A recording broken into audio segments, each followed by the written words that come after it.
Exercise 5.4 का ये रहा 33वां प्रश्न। उस समांतर श्रेणी के 25 पदों का योग ज्ञात कीजिए जिसका दूसरा पद 9 तथा चौथा पद 21 है। तो यहाँ प्रश्न में दिया है जो से हम लिखेंगे, यानी T2 हमारे पास दिया हुआ है 9 और T4 चौथा पद 21 और हमें निकालना है S25। तो सबसे पहले हमें ए और डी निकालना होगा, यानी प्रथम पद और कॉमन डिफरेंस। तो यहाँ से हम लोग T2 को इस तरह भी लिख सकते हैं, ए प्लस डी इक्वल टू 9, जो कि समीकरण फर्स्ट होगा। इसी तरह T4 बराबर 21 को हम इस तरह लिख सकते हैं, ए प्लस 3D इक्वल टू 21, जिसे हम सेकेंड समीकरण के रूप में लिखते हैं। हम समीकरण फर्स्ट और सेकेंड को एक दूसरे से घटाते हैं,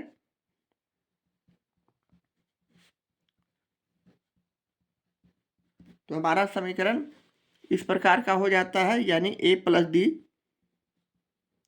इक्वल टू 9 और दूसरा ए प्लस 3D इक्वल टू 21, और इसे हम घटाते हैं और चिन्ह का परिवर्तन करते हैं। यहाँ प्लस है तो माइनस, यहाँ प्लस है तो माइनस, यहाँ प्लस है तो माइनस। अब इक्वल चिन्ह, इक्वल संख्या और विपरीत चिन्ह, यहाँ माइनस यहाँ प्लस, तो ये ए और ए कट जाएंगे। ये माइनस यहाँ चला गया तो माइनस 3D में से एक डी चला गया, माइनस 2D। उसी प्रकार माइनस 21 में 9 चला गया तो हमारा संख्या बच गया -12, और यहाँ से हम लोग डी निकाल सकते हैं, इसलिए हम डी इक्वल टू लिखेंगे -12 बटे -2। ये माइनस माइनस से कट गया, 2 से ही काट दिए तो 6। इस प्रकार हमारा कॉमन डिफरेंस 6 आ चुका है। अब हम डी का मान समीकरण फर्स्ट में रखकर ए का मान निकाल लेते हैं और इसे लिखते हैं डी बराबर 6 समीकरण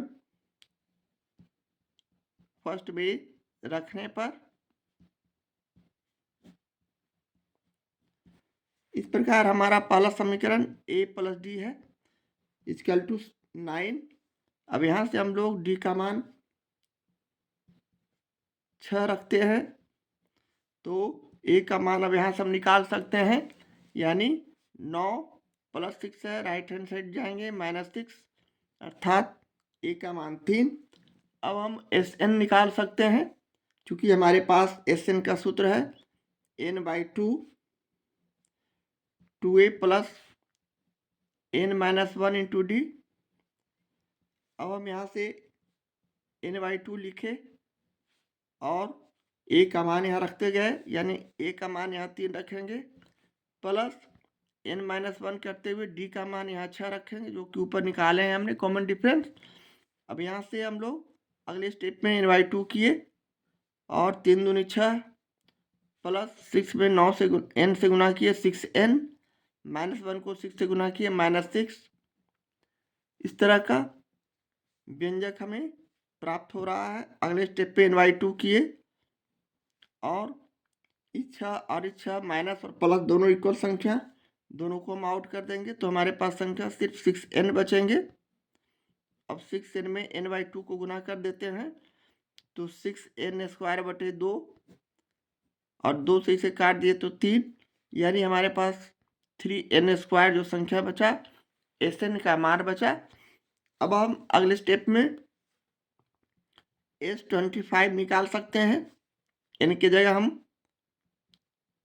25 का स्क्वायर करेंगे, यहाँ n की जगह 25 किए और इसे हम 3 गुने 25 25 से 625 लिखते हुए इसे हम गुना कर देंगे। 5 × 3 = 15 के 5 हासिल 1, 3 दूनी 6 7 और छोटिया 18, यानी 1875 जो हमारा संख्या आएगा, यह 25वें पद का योगफल हो गया और ये हमारा आंसर है, इस प्रश्न का सॉल्यूशन है।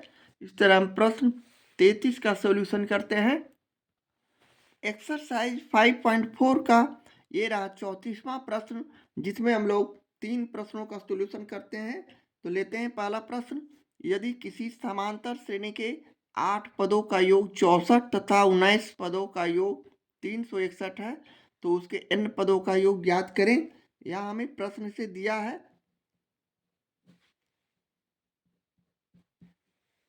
S8 माने 8वां पद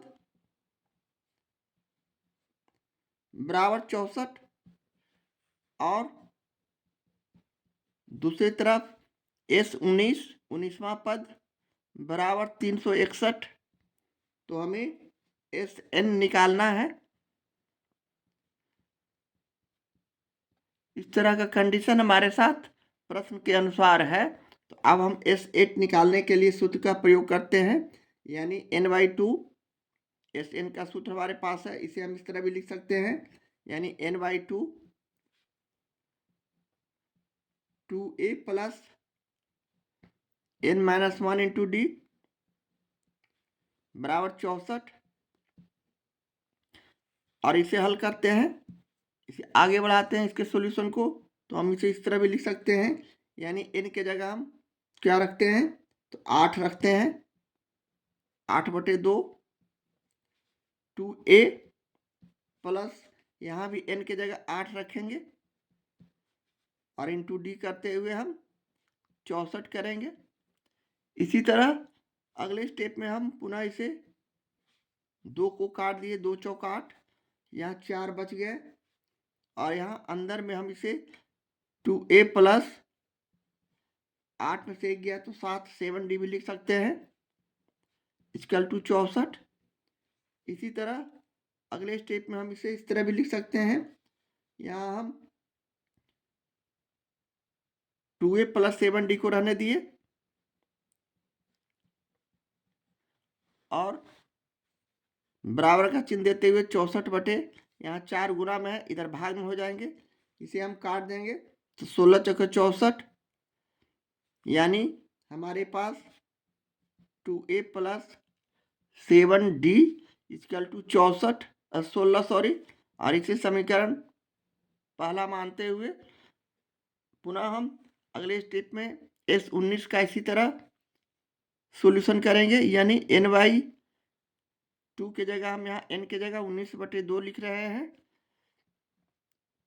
2a प्लस 19 में हम 1 को घटाकर d का मान यहाँ रखते हैं इक्वल टू हमारे पास 361 है। इसी तरह अगले स्टेप में हम पुनः इसे आगे हल करते हैं तो 19/2 हो जाएंगे। 2a प्लस 19 में 1 गया तो 18d बराबर 361 लिखेंगे। अब हम इसे अगले स्टेप में 19/2 को हम राइट हैंड साइड ले जाते हैं तो हमारे पास संख्या बच गया 2a plus 18d equal to 361। 2 ऊपर चले जाएंगे और नीचे 19 हो जाएंगे।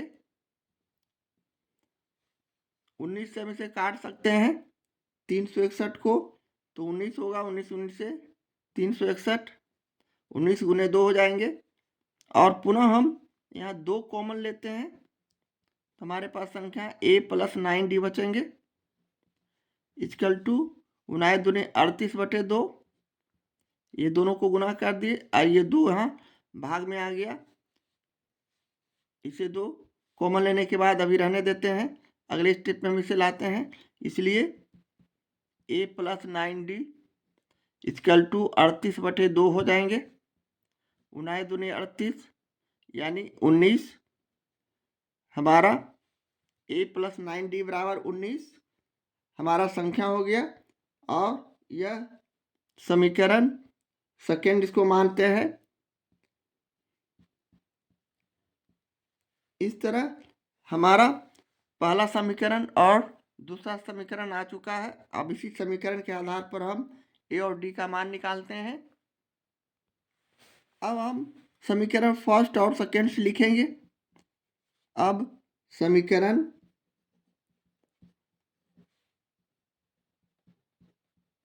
फर्स्ट और सेकेंड से, समीकरण फर्स्ट हमारे पास 2a प्लस 7d है इक्वल टू 16, जबकि दूसरा समीकरण ए प्लस 9d इक्वल टू 19 है। अब हम इक्वेशन को इक्वल करने के लिए यानी 2a और यहाँ भी 2a लाने के लिए इसमें 2 से गुना करते हैं और इसमें 1 से, तो हमारा इक्वेशन हो जाता है 2a plus 7d equal to 16 और 2 से गुना करते हैं a में तो 2a प्लस 2 को गुना करते हैं 9 से तो 9 दूनी 18a 18d। इसी तरह 19 को 2 से गुना करते हैं 9 दूनी 38। अब हम एक दूसरे का इसमें से घटाते हैं, चिन्ह का परिवर्तन, प्लस का माइनस प्लस का माइनस प्लस का माइनस, ये दोनों इक्वल संख्या विपरीत चिन्ह आपस में एक दूसरे से कट जाते हैं। ये माइनस यहाँ चला गया तो 18 में से 7 को घटा दिए -11d इक्वल टू -38 को 16 से घटा देंगे -22। इसलिए यहाँ से अब हम d निकाल सकते हैं, d इक्वल टू -22 बटे -11, माइनस माइनस कट गए 11 दूनी 22। इस तरह d का मान 2 आ चुका है। अब हम समीकरण फर्स्ट में d का मान रखकर a का मान निकाल सकते हैं। फर्स्ट या सेकंड किसी में भी रखा जा सकता है। तो लिखेंगे समीकरण फर्स्ट में d का मान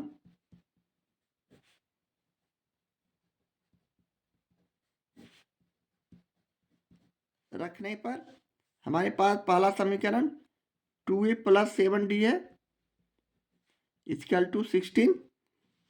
अब यहाँ से हम लोग उसी तरह 2a प्लस 7 गुने d का मान यहाँ 2 रखते हैं बराबर 16। d का मान हमने 2 निकाला है। अब इसी तरह अगले स्टेप में हम इसे पुनः 2a लिखे और प्लस 7 दूनी 14 बराबर 16, या फिर इसे 2a बराबर 16 माइनस 14 भी लिख सकते हैं। पुनः हम इसे यहाँ से a का मान निकाल सकते हैं, इसलिए a इक्वल टू 16 में से 14 चला जाएगा तो हमारा संख्या 2 बचेगा और ये 2 इधर भाग में आ गया तो 2 और 2 कट गए यानी 1। इस तरह a का मान प्रथम पद 1 आ चुका है। अब हम यहाँ से Sn निकाल सकते हैं, यानी Sn बराबर जो कि हमें पूछा जा रहा है nवां पद यानी n/2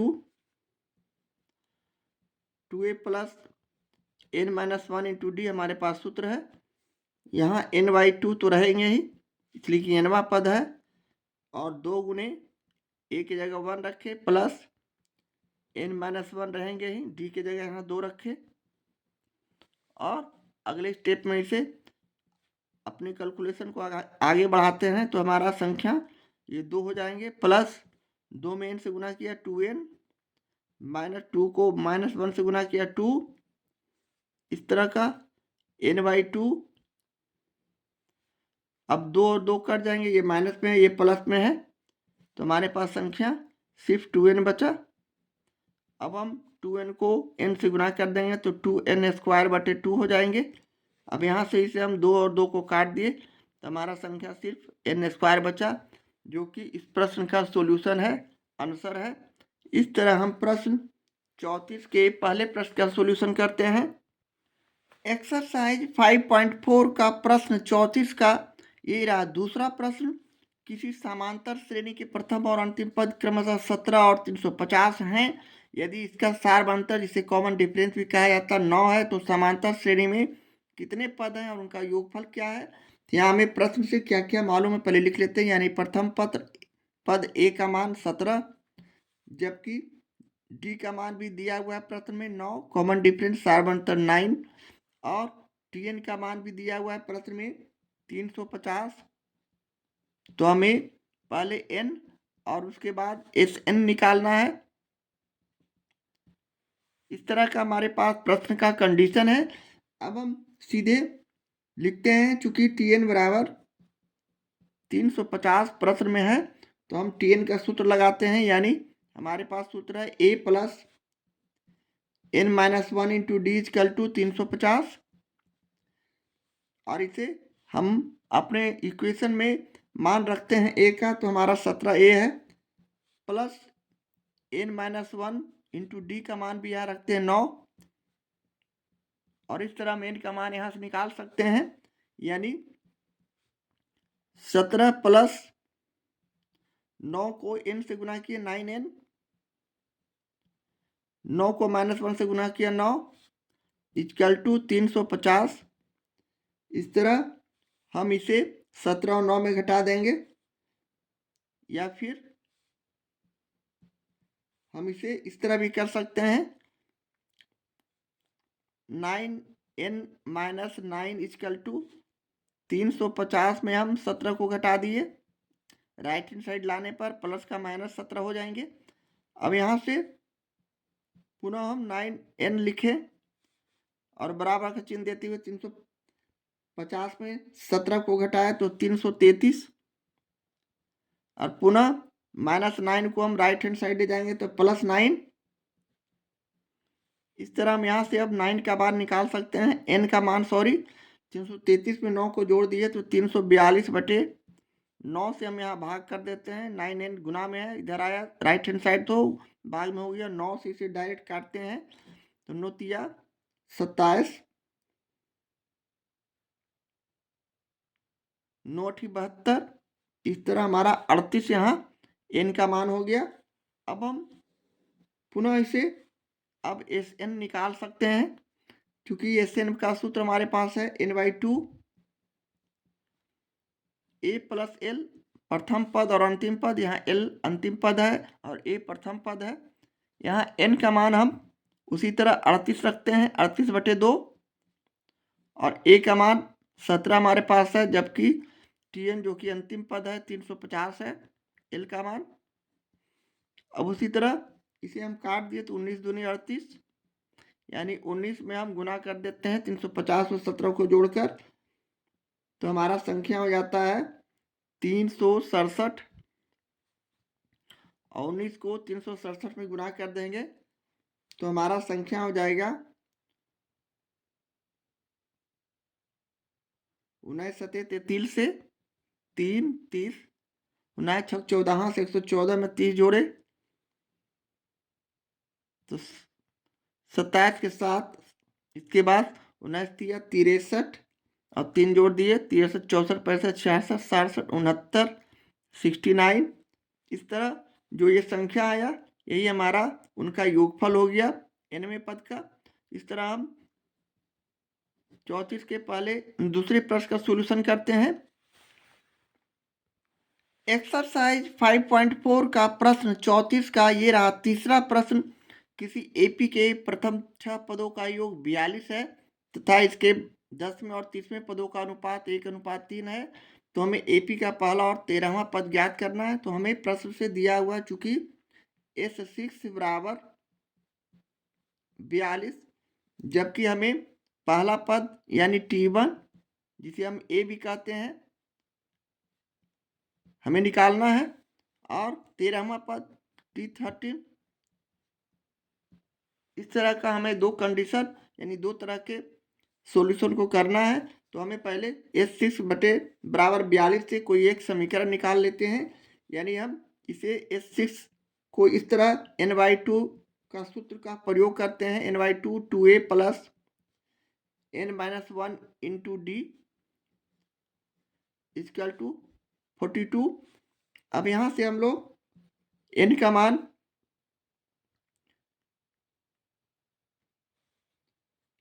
n/6 है, तो हम यहाँ n का मान 36 रखते हैं। n का मान यहाँ 6 रखते हैं, 6/2 यानी 2a प्लस n का मान यहाँ 6 में से 1 को घटा देते हैं और d लिखते हुए इक्वल टू 42 लिखेंगे। इसके बाद हम पुनः इसे काट देते हैं 3 से, यानी 3 2a प्लस 5d 6 में से चला गया तो 5 और d से गुना कर दिया 5d बराबर 42, यानी हम यहाँ फाइनली इस तरह लिख सकते हैं 2a plus 5d equal to 42/3। 3 से इसे काट देंगे 14 तिया 42 यानी 14, इसलिए फाइनली हम यहाँ इसी तरह लिख सकते हैं 2a plus 5d equal to 14 और इसी समीकरण फर्स्ट मानते हैं, जबकि अगले स्टेप में प्रश्न से हमें पुनः T10 बटे 10वां पद और 30वां पद का वैल्यू दिया हुआ अनुपात में 1:3। अब इसे हम आगे हल करते हैं, यानी इसका सॉल्यूशन को आगे बढ़ाते हैं। तो हमारा T10 को हम इस तरह भी लिख सकते हैं, यानी A + 9D, जबकि T30 को भी हम इस तरह लिख सकते हैं A + 29D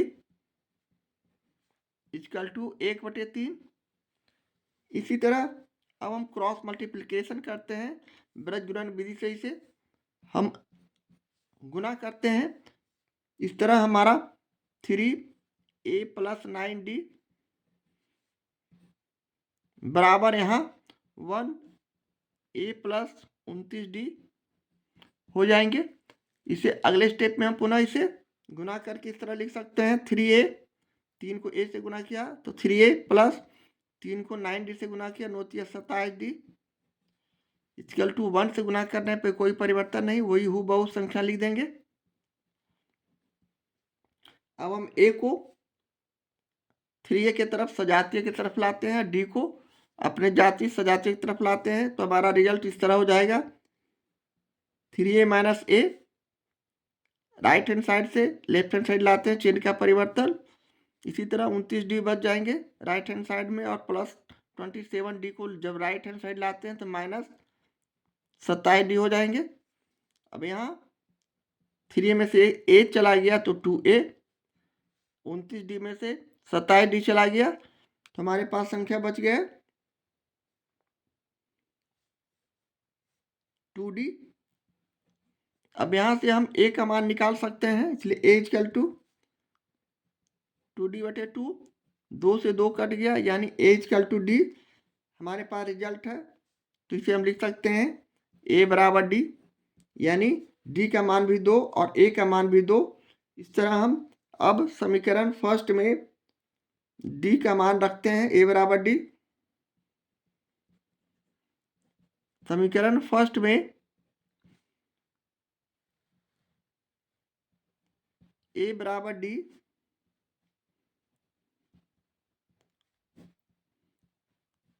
रखने पर हमारा समीकरण फर्स्ट है 2A + 5D = 14। अब यहाँ हम 2 × D रखे A की जगह मान, यानी 2D में 5D को जोड़ दिए तो 7D, 7D = 14। इसलिए यहाँ से हम D = 14/7 कर देंगे, 7 दूनी 14 यानी 2। वैसे भी हम इसे A = D जब लिख रहे थे तो हम यहाँ भी लिख सकते थे A का मान 2 है तो D का मान 2। इस तरह हम निकाल सकते हैं, और इस तरह हम T13 अब लिख सकते हैं T13 = T13, यानी हमारे पास संख्या हो जाएगा T13 का A + 12D, A + 12D यानी A का मान 2 और +12 × 2, D का मान भी 2, तो 2 + 12 दूनी 24 यानी 26। इसी तरह T1 का मान भी हम उसी तरह ज्ञात है हमें, जो कि A है, A का मान भी 2 है।